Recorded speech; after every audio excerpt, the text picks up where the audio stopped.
flight namin papuntang Saudi. Ah, And then, hindi po namin inaasahan, sir, na canceled po yung flight. okay.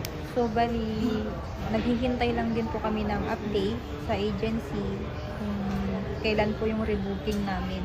Mm.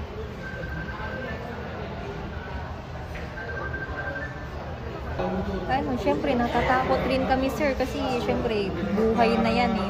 Kumbaga, magte-take risk kami. Saka, syempre, OFW.